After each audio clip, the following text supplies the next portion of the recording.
Space, the final frontier.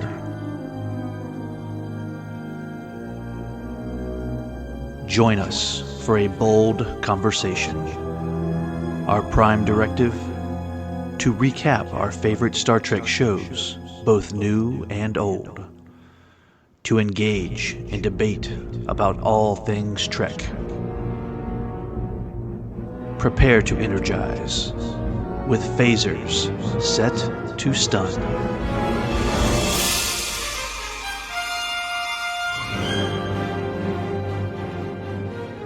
Hello everyone and welcome back to Phasers Set to Stun.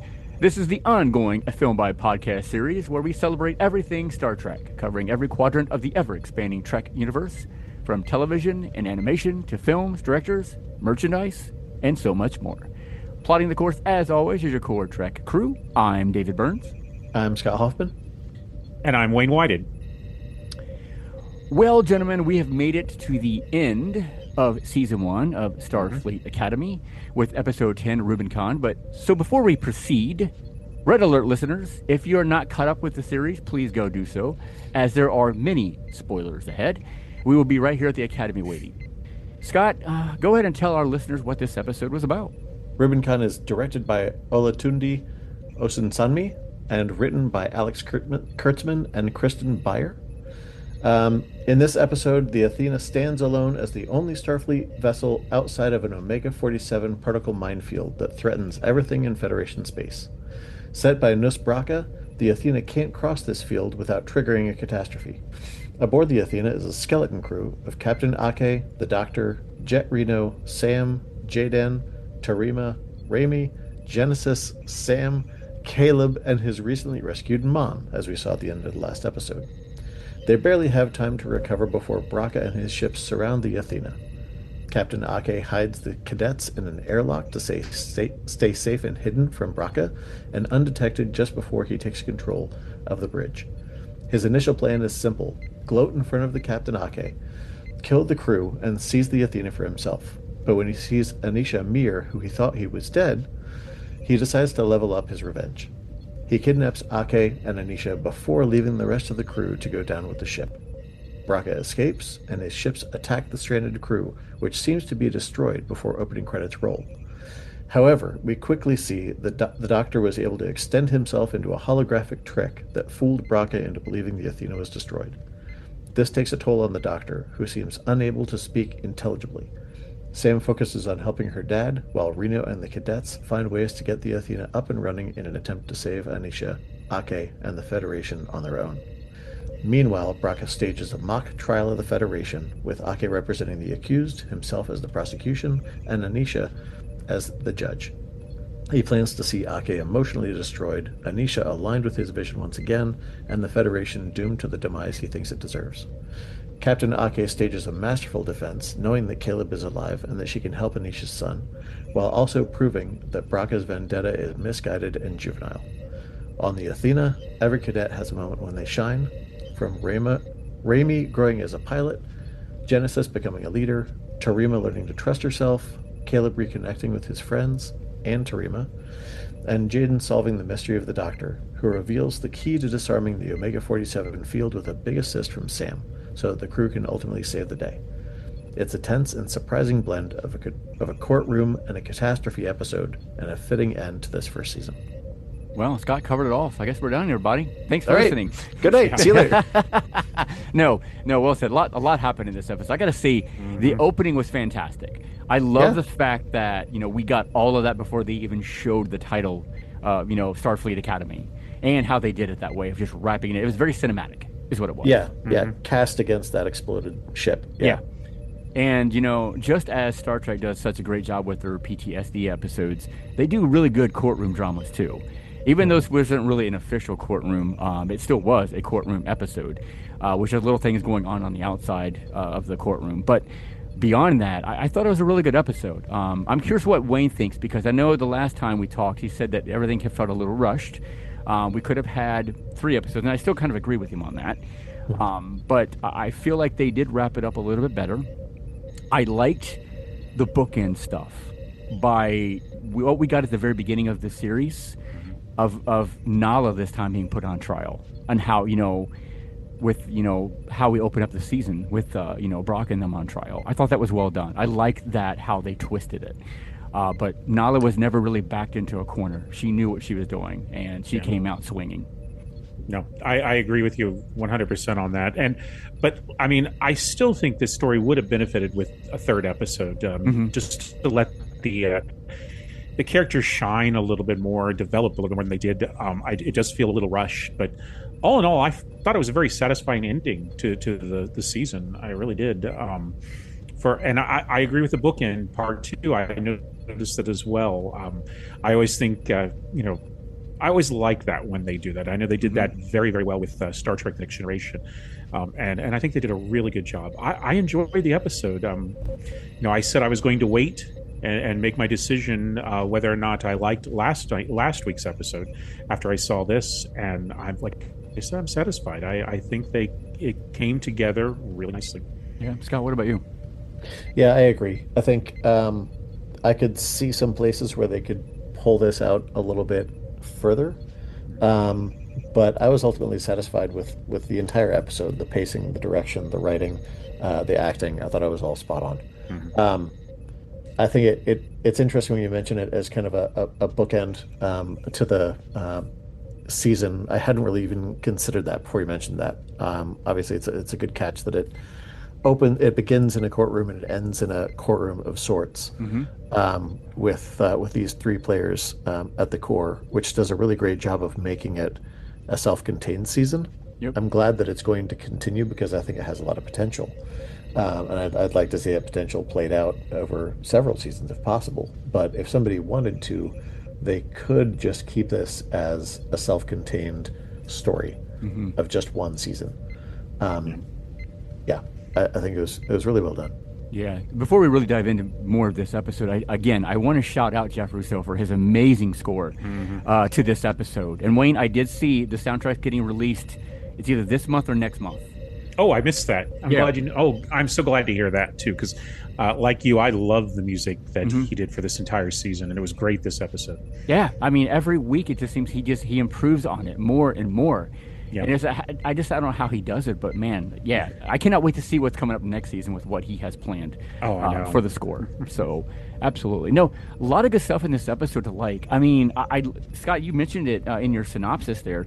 I love how the doctor used himself to do the hologram thing, to hide of them getting blown up. I thought that was really cool. And you felt, I mean, you knew what was going on, and then obviously you went right into the hologram itself, where they were at, and I just thought that was CGI was phenomenal. By the way, it was. I know towards the end when they were coming up out of that gas, when they warped in, dude, that was an incredible shot. Yeah. Well, and I like how they, as much as they're giving the ability for the new crew, the new cast members to shine in this, how much space they're giving for legacy characters to continue to grow. Yeah. Particularly what you're talking about with the Doctor. I didn't even dream that was a capability of his. I think it was an interesting use of the character that he basically is almost kind of self-sacrificing himself.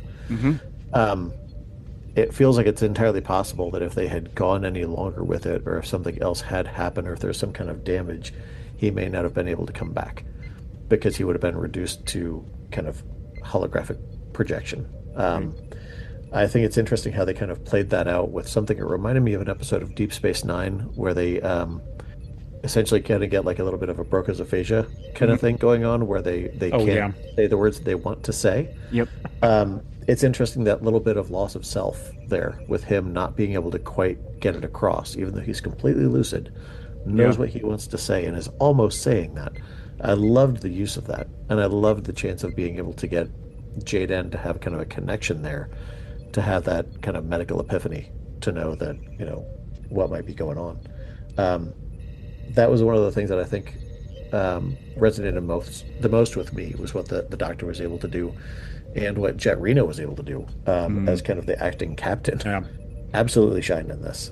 Yeah, I love just how proud the Doctor was. You saw it in his face when they realized what he was trying to say, and he was just, he was getting so excited because they were finally realizing what he was doing, and they were solving, the riddle.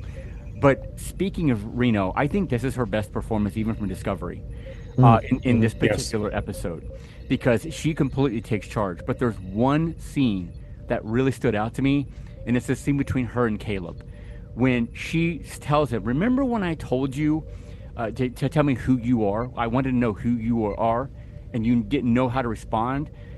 And when he explained what he wanted to do, that he was there to save his friends and stuff like that, she says, "Right there, you just told me who you were.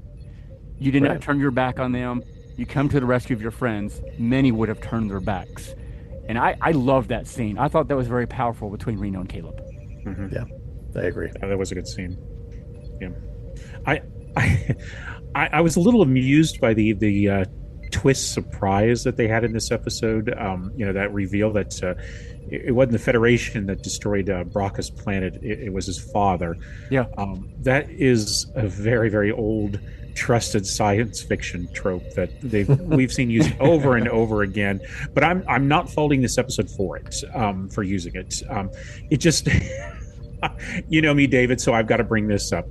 It reminded me of an old John Pertwee episode of Doctor Who, where these time travelers go back in time to stop the destruction of Earth, and the Doctor reveals that they didn't destroy your world, you did it yourselves. It's exactly what came to mind when she revealed that. It was a great twist then, and it's a really good twist here at Star Trek. But I had to crack a smile at that. It made me laugh.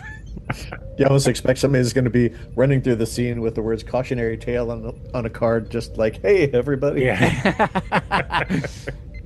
But no, I mean, it worked. It really did. It did. I mean, it did very well. Yeah. I didn't see that coming. I didn't even think about it until Nala uncovered it for us. I'm like, oh, hey. Mm-hmm. And then Brock obviously was like, he was beaten right there. You could tell, even though he was trying to think he wasn't and playing it up, but. I love to finally seeing Brock realize he was defeated, because I mean, he was tough to defeat. There's no doubt about it. This whole season he's been ahead of everybody, so it was finally to see that we know he's coming back. My understanding, he's not in season 2, but he's going to come back if they go to season 3, which I can understand them not having him in season 2. You don't want to use too much of a good thing, and Paul Giamatti was a good thing, really, definitely. I'll mention that later, but I can see them wanting to do a different storyline and then bringing him back for season 3. Yeah, I agree. This is kind of giving away what I think is the standout people in this episode, so I'm kind of getting ahead of myself a little bit, but a little bit more detail a little bit later, though. The scene between Anisha and Nala, where Anisha's basically telling her that she wants to dance on her grave. I got to tell you, that was an incredibly powerful scene. Her explanation of, people who go through grief, basically. Other people may say they understand that grief, but in reality, they don't, because they don't experience, they don't feel. Even though Nala does have that kind of experience with her son. But when it all came back, and Nala basically said, if you do want to dance on my grave, you already are. And then she explained everything in detail about the pilot that they killed, and explained who that pilot was. That was some incredible detail right there that really just pulled you into that episode even more than they really needed to in this courtroom drama, because they do such a great job of it. But I mean, that was just very powerful scene between those two. Yeah, and I mean, it's very well written, because she's basically saying, like, I can't dispute anything that you're saying about me, but I can explain some of what you might not be aware of, right? Yep. Which is interesting. Like the undertone of this whole thing is the Federation rebuilding itself and earning their trust back. A lot of times from people that don't necessarily have any could justifiably say, like, I don't know if I can ever trust the Federation again. For her to basically say, like, but consider what happened, like this situation and what was happening behind the scenes you might not be aware of, helps Anisha to get a different perspective. She might not necessarily be able to get rid of all of her hate in that moment, but at least she understands a little bit more for where it was coming from.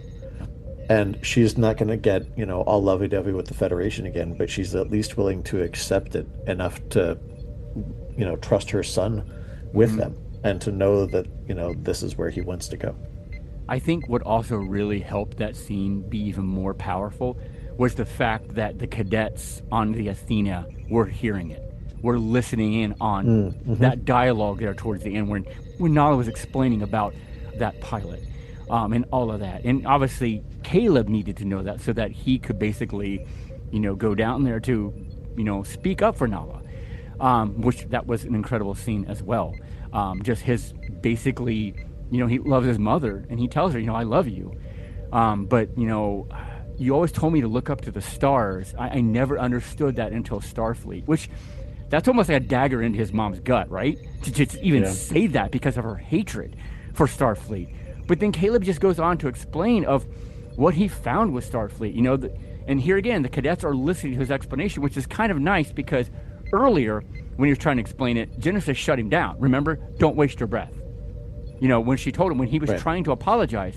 But here he's basically apologizing again, but it's to his mom. Even the cadets are on the Athena listening to his explanation and his apology. So it helps them realize that what he was trying to do really was from the heart, And it just, a lot of people struggle with standing up to their parents because everybody puts their parents, well, most people put their parents on such a pedestal that they never want to disappoint them, right? Ever. And in this situation, Caleb has to make that stance because, for one, Nala is on trial here and he really cares for her because she's been there as that mother where, Anish has not been, right? Well, he was trying to find her, but she stepped in for that. So he was there to have two mothers who are basically standing off from one another. He had to protect both of them, but the one who was in most danger was Nala. And that spoke volume of Caleb's character. Yeah. But you can see how she's basically, this entire time what she has wanted for him, that she recognizes that he ultimately found in the last place that she ever expected him to. And she, I think, accepts that she can trust him to be able to write his own story and to trust the family that he's found. And to let her know that he's going to be okay. There's going to be, problems that he's going to have, but that she can trust him to follow this path. Yeah, absolutely.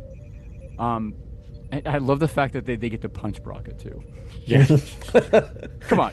We all cheered for that, right? Yeah. Right? Yeah, exactly. Yeah. That jackass deserved it, man. Yep. But no, there were so many good scenes in this episode. I know I've read some, obviously, people's comments and stuff out there, and I just shake my head at it. No, I just ignore those. I do too. Yeah. I'm like, you know what? It was still a good season. And I'm sure we'll talk a little bit more about that when we get to the end of this episode, how we felt and stuff about the season itself. But overall, I thought this was a really good finale. The only thing I kind of felt was awkward is about taking a summer off. Okay. There's really no seasons in space, so I guess even though they're on Earth, I guess they're just, it's a break, between the two years, I guess. It just felt awkward. Or am I alone on that? Well, they observe that. They've always done that on the starships. They observe day and night, and True. There's none of that in space too. So I could see them observing seasons as well. Yeah. I think as far as like in the Starfleet career, it's basically mini sabbaticals that you take before you come back. Yeah. Right? Which I think at this stage in the Federation's development is probably more important than ever, because it's each of these cadets going back to their own worlds, their own cultures, unless they decide to go someplace else, which is totally fine. But they're having independent experiences that they ultimately bring back to the Academy. And every time they come back for a subsequent year, it's a choice. Yeah. Right? So it's kind of like sense. A manifestation of everybody learning to trust the Federation, that these young kids are bringing themselves back into this mix to continue pushing it forward until they dedicate their whole lives to it, and then Yeah. No, that's true. If you look at it that way, I give it. They need that break for one thing. I'm just jealous because they get a summer break, but that's okay. Right? Me too. Yeah. That's not fair. We don't get those as adults, unfortunately. Well, most of us don't anyway. I miss those days when we did have that. I know. I know. So what do you guys think about the whole celebration that Sam did when Brock obviously found out that his remote was not working? They fixed it, and then all of a sudden the Federation ships just start popping in all over the place. And then Sam just going crazy, screaming, "Let's go!" on the bridge. I thought that was fantastic. Yeah, it matched her character, new It character. It did. And I feel like even though she's fighting the two characters a little bit, I feel like at the end of this episode, she's kind of at peace now for majority. Yeah, I agree with that. Yeah, she's finding that balance again. She is. Because her kind of rebirth as Sam 2.0 came very much from a kind of a dark place right after catastrophe, and then it was just recovering from that ever since, going right into Burn 2.0. Yeah. So she probably just didn't feel like she could trust herself to be that other Sam 1.0. And it's interesting how she kind of looks down at Sam 1.0 to just say, like, I can't believe I was like that. And it's like, but you still can be. It's just you have to wait for it to be the right moment of joy. Exactly. Yeah. I like the whole Caleb narrating at the end with his first log and basically saying this is the last thing I expected. Well, yeah, it is. But I mean, it just shows how much his character has grown over the season, too. A lot. A real lot. You know, this was... when we first saw him, we thought that, he was going to find his mother and then run off. He really didn't care. But now, obviously, we see he does. Yeah. He obviously grew the most, I think, of all the characters. Even a lot of them have growth. Yeah. Obviously, this was Caleb's story this season, for the most part. Yeah. So it was only natural that he had the most growth. But I absolutely loved the photo montage at the end with the credits. Oh, yeah. That was so cool. That was very cinematic. They even had Brock up, which was hysterical. Yeah. I think my favorite one was Robert Picardo's.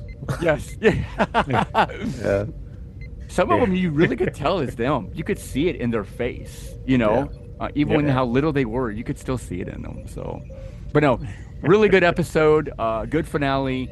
So let's move on to, I know, some of our favorite parts of these episodes. Which character shined the most? Wayne, I'll start with you. Well, this was a really hard one for me because I really want to say Jet Reno, but I can't. I can't because I have to go with Nasbraka. Just like he did with his other two appearances, he stole the show away from the others. He's really that courtroom scene. He's really chewing the scenery. He is, but I loved every minute of it. He's definitely cemented himself as one of the better villains of the Star Trek universe. He's right up there with Ricardo Montalban and Christopher Plummer in my eyes. And I just loved every scene between Giamatti and Holly Hunter, because both of them are just giving some real Class A acting here, and I'm glad that both of them have joined the Star Trek universe, and I can't wait to see more of them. I really do, because I love those scenes. Those two together is just some of the best performances all of this season. Yes. They just feed off of one another brilliantly. You can just see how good they are as actors. And when you get those two in a room just going at it to one another, I mean, it's just perfect. It is incredible. Yeah, it's fun to watch. It really is. But no, that's a good choice, actually. It really is, Wayne. Scott, what about you? Well, if he's going to go Braca, I'm going to go, which is a good call. Good call. It is. I'm going to go with Anisha Mir. Oh, yeah. Tatiana Maslany. I was going to say Captain Ake. I actually had notes on, detailing why. But I think this is one of the first episodes where we've really gotten kind of the breadth for Tatiana to fully flesh out this character. Yeah. The range of emotions that she's been feeling. We've only been seeing kind of drips and drabs, even in the last episode.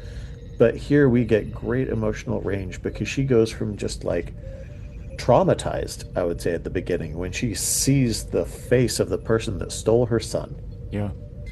And kind of goes a little off the rails. Has to quickly compose herself, knowing that she has a role to kind of trap Braca or try to throw him off his game, all the way to having to reluctantly trust Ake for a while. express everything that she's had bottled up over the past, what, 19 years of him growing up. Mm-hmm.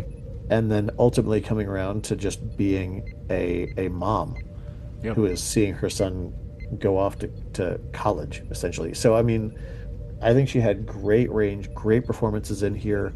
I'm glad that character was so central to the finale because it was used so well. Yeah. And when I look at the casting for this, you know, the big names are Holly Hunter, Paul Giamatti, and Tatiana Maslany, and I think she did great.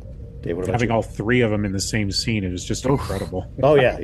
What It's a way to powder keg. what a way to end the season is with those three. My Yeah. goodness. Yeah. No, I'm with you, Scott. Anisha was at the top of my list for this. I mean, Brock is a good one too. I had him earlier in the season, so I felt like it was a cop out to go with him again. But it's a good choice. Don't get me wrong. It really Right. is. Yeah. I remember you both laughed at me when well, you didn't laugh at me, but you was like, pick the villain? Really? I'll get my revenge. Now Wayne picks the villain. See?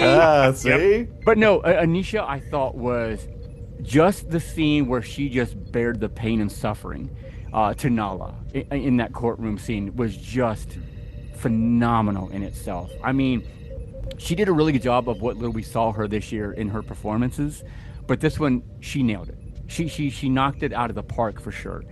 You know, the way she conveyed her anger, her grief, and that deep-rooted trauma.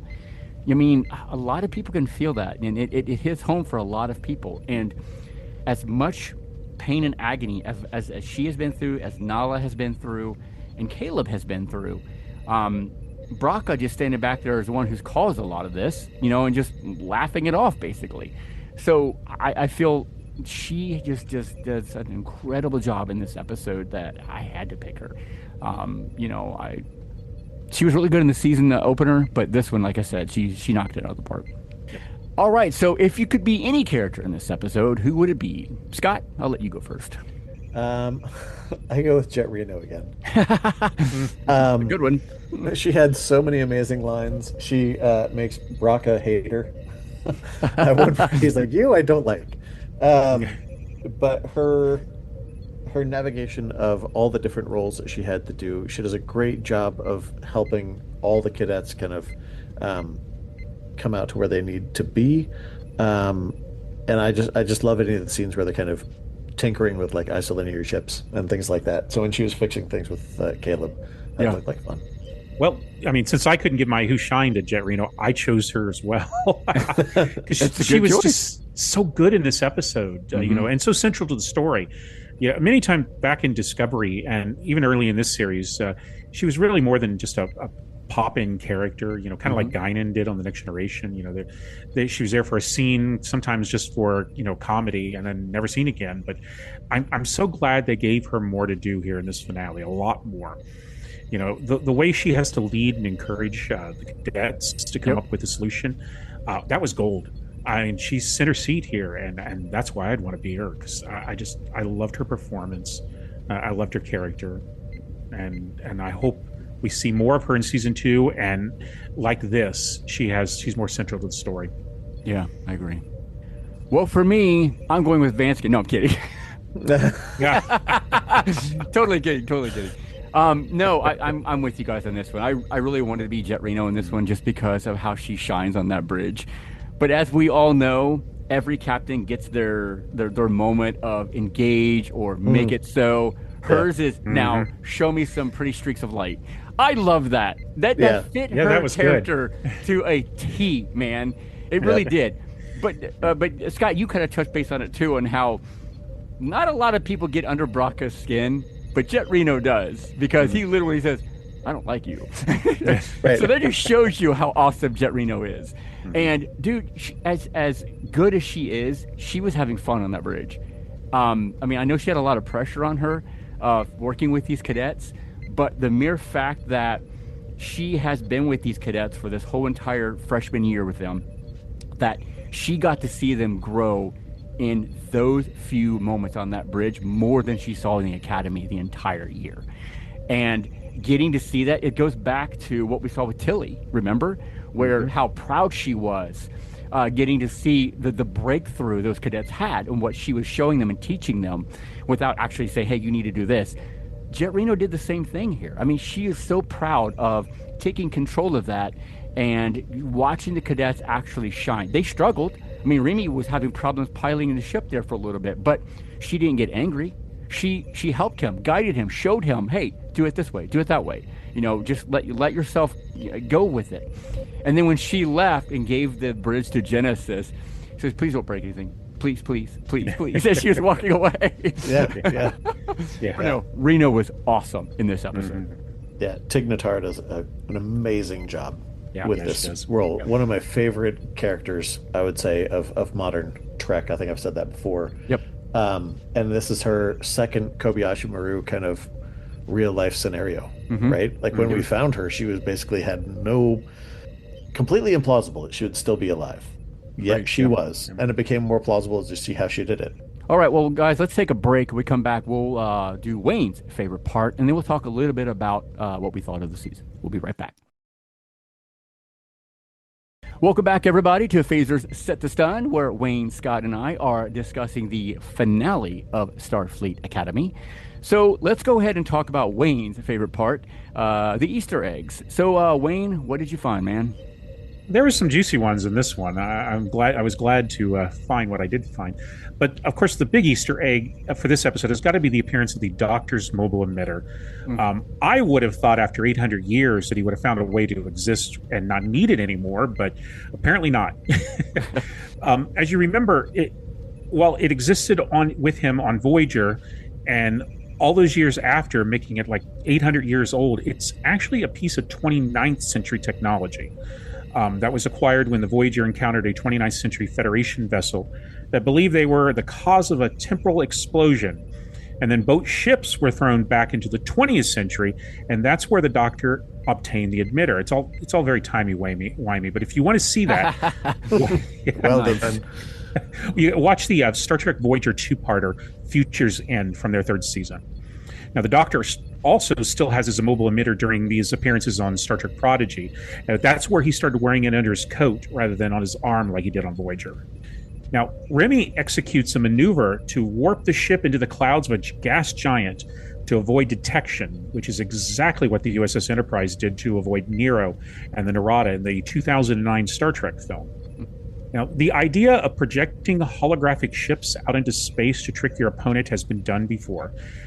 And it was done by the Doctor, and he's very familiar with it because the USS Voyager did it in their second season finale, Basics Part 1. But that time, the Doctor himself got accidentally projected out into space right into the middle of the battle. Oops. Yeah. Another good episode. You got to watch that two-parter as well. Now, Captain Aki states that the Federation doesn't have an anthem. I'm sorry, Nala, but yes, it does. We heard it before the baseball game in the Deep Space Nine episode, Take Me Out to the Holosuite. Yep. Now, during the Nari Rao newsreel, we got a couple of nice Easter eggs. First was the mention of the Federation President Rillick, who was seen a couple of times in Star Trek Discovery. We also see the mention of 3 planets that were considered joining Bracca's new coalition: Aldebaran, Halka, and the new Kronos. Well, of course, the new Kronos was found earlier this season in the episode Vox and Excelso. Aldebaran has been mentioned many times throughout all the Star Trek series. I won't get into that. Remember, Scotty on The Next Generation was drinking Aldebaran whiskey. But let's talk about the planet Halka. This has been seen before a long time ago. That was the planet that was visited by Kirk, Spock, and the crew of the Enterprise at the beginning of the original series episode Mir Mir. It was when they were beaming up from Halka that Kirk, Scotty, Uhura, and McCoy were thrown into the Mirror universe the very first time. Now, last episode we talked about where the USS Discovery was. Well, it's right here. We get a shout out for the ship early in the episode, and then later near the end we got a blink and you miss it appearance right outside the atrium windows. And now let's talk about that end sequence with the graduating class entries. You notice that there was a date on there. Well, during Caleb's log entry, he mentions that the star date is 869631.7. Now, given that each year equals a star date of about 1,000, and that the year 2364 is the star date 41,000. That's what that is. And that's already been established. That means this episode takes place in the year 3192. So those yearbook entries state their year as 3196, which means Starfleet Academy is a 5-year university. It also reveals that apparently they all make it out alive at the end and graduate. Oh, yeah. Because they're all there. Good catch. Look at you. A little bit of math. A little bit of math. I can't do that. I'm sorry. My brain doesn't work that way, but well done, Wayne. Well done. Yep, thank you. Well, guys, I mean, let's talk about our thoughts of the entire season in itself. It had a lot of ups for me. Yeah. We kind of talked about the one episode I don't think any of us really liked. We could have done without that episode. And if we had not had that, Wayne would have had his 3-parter for this finale, unfortunately. Yep. But overall, you know, I thought the opening of the season was incredible. It was very, very cinematic. And then the episodes beyond that were great. The characters have been fantastic. I've enjoyed getting to know them. I know when you, in Star Trek, when you first start to get to know some new characters, it's kind of tough. But now I feel like I know them like I know other crew from Star Trek. I know they're not a crew, they're cadets, but still, you know what I mean.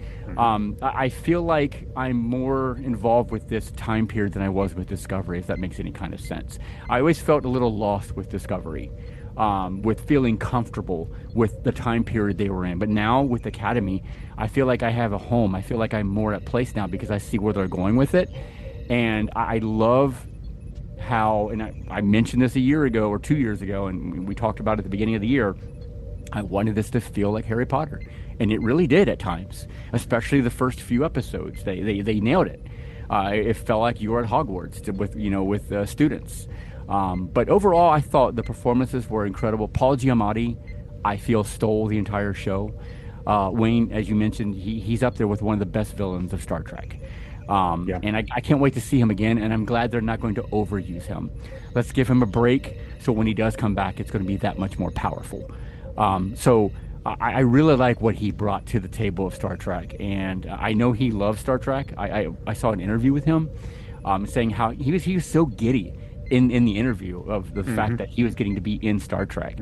And now after seeing the entire season, seeing what he brought to the table, I can see why. But overall, I thought it was a really good season. What about you guys? Yeah, I totally agree. You raise a great point about Discovery in this time period. I think for me, when that was happening, it felt temporary. It felt like, oh, but if we can get back to the past, then we can prevent the burn. And I kept waiting for that to happen. Knowing that they're invested in that and that they're continuing with it, it feels a lot more familiar. It feels like it fits a lot more with another time period. And it's not necessarily discounting everything that came before it. It's actually allowing more room for that to grow if anybody wants to explore the time between then and now. Yeah. But it also kind of jumps way ahead to say, like, how would it deal with catastrophe? How would it deal with a federation that's not necessarily trusted anymore and having to rebuild that from the ground up? I love the fact that it is in an academy. I think the Hogwarts angle is a brilliant catch and a great decision, because you're getting Starfleet beyond the ships. Yep. Which I know when we were talking about DS9, some people haven't always been comfortable with that. But just think about how much range there is for stories, how much range there is for potential to look at all the other things that Starfleet is supposed to be. Doing it at the academy level gives you so many more avenues to explore the different facets of it beyond just being in the captain's chair, being on the bridge. So yeah, I hope this continues. I hope that they take cues from this in what they develop for future Star Trek, whether it's continuing with this storyline or things like it. I think it's a lot of good calls. Yep. Yeah, absolutely. I mean, I know they finished season 2 already. They filmed it. Yep. So I can't wait to see that. But Wayne, what did you think of the season? Well, I mean, touching on what both of you said, I had a hard time.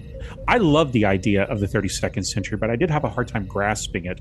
And I think the problem when it came to Discovery, which I liked it, was that that show started off in the 23rd century, and we were just getting used to that, and then boom, it was thrown, and we were thrown into 32nd century with all these new characters and all these new concepts, and it was really hard to get your head around that. Here, it's already been established, so we're starting already being in an area that we're familiar with. Mm-hmm. Plus, this show seems to be a lot more grounded, Yes. literally, I guess. But so these characters, they're central. We've been introduced to them very nicely. That's one thing the writers have done this season, is introduce these characters really well, so that we understand them, we know them, we can see them grow. That's something that I think Discovery had a little bit of problem with their 32nd century characters, and I think that helps. Mm-hmm. I love the 32nd century. Now we've got 3 centuries of Star Trek that we can follow, and it's great that they're being able to expand the whole universe and concept like this. And I can't wait to see what season 2, because I want to see more in this 32nd century, because I love it. I love it, and I love the characters that they got here. Yeah, I agree. I feel like, do you think the next season, because we know Brock is out of the way now, do you think that it will go back to the typical, each episode's a different story, or do you think they're going with the story arc again? I think they'll go with a story arc. It'll be something completely different. Sure. Here's I don't want to call this a concern, because it's not a concern. This first season was definitely Caleb's story, as we've mentioned before. And it looks like that, his story's been wrapped up a little bit, other than the fact that he's with Starfleet. We've finished up that bit that we've been introduced with his story. And I hope they don't let him fall off to the wayside. Yeah. I hope they come up with something more new and original for him. But I forgot what the question was. Just what we think, what we're going to be, was it going to be a story arc, or is going to be No, I guess the sky's the limit for them. I do think it'll be a story arc, but I think it'll probably be something completely different. I don't know if it'll have a central villain, though. I think that they'll probably go with something a little more like a natural catastrophe or something. I hope they don't do another the galaxy is threatened thing, because no, please no. You don't want to do that again. Not this soon. But that's my thought. I mean, who knows, really? They can go any direction with it. Yeah, Scott, what do you think? I think it'll probably, we've seen things like the planet of Vulcan getting a new name, right? Mm-hmm. We've seen giant changes to Beta Z.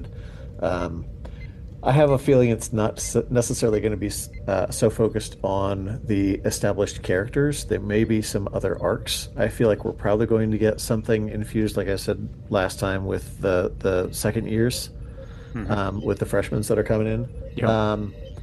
I think there's probably going to be a little bit more digging into rebuilding some classic parts of the Federation. One of them possibly being like a pivotal point that threatens the stability of being able to rebuild it. Mm-hmm. I hope that there's a little bit more depth in there, because I feel like that's the possibility of bringing some of the classic fans back in, maybe giving them a way to kind of see the potential for this to grow. By the same token, I don't know the series needs to play to people that necessarily don't really want to accept it. They should just go at it and be their own thing. I don't think it has to be for the prior generations. I think it can be. Yeah. But I don't think they have to try to. Just do your own thing and let it grow. Completely agree. I agree with that to a stint, but if we look back, what were the 2 strongest episodes this season, in my opinion, was the Deep Space Nine one, and then the episode with the Doctor, which was new stories and developing new mythology, but was grounded with a little taste of the whole Star Trek mythology. And I hope they do that at least once. Don't overdo it. Please don't overdo that. But I would love to see that. It's not just the old Trek fans that we want to draw back. Us Trekkies that are already here. We just like being fanboys for a time. We do. I do hope next season that Vance gets away from Earth or wherever the hell he is, and kind of shows up in person. We're tired of the hologram version of him. I think it'd be interesting if there's a little bit of mystery behind that. Like, Well, there's a he's reason fighting that mummies. nobody. He's fighting- Well, I mean, possibly. Like, I think it could be fascinating. That he's omnipresent but never available. Right. Right, that nobody sees him in person. I wonder if there could be a little bit of a surprise there to say, like, Could be. he's actually in Pike's condition, and that's the only way that he can exist and interact with people. Oh gosh. is as an Oh avatar, yeah. right? I mean, that'd be kind of a downer, but I mean, still, God, like, Scott's going the wrong direction here. I Wow, mean, man. Oh wow. he's like, whoa, can I fight mummies again? Hold on. But I don't know. I don't know. I think there's some interesting depth to explore. Yeah. There is. Well, I can tell you what is happening next with us. So tune in for the next episode where we are giving our Trek expectations on what is coming up for Star Trek, as well as we are here at Phasers Set to Stun. We're going to join in with the 60th anniversary of Star Trek by diving into the original series, starting from the very beginning.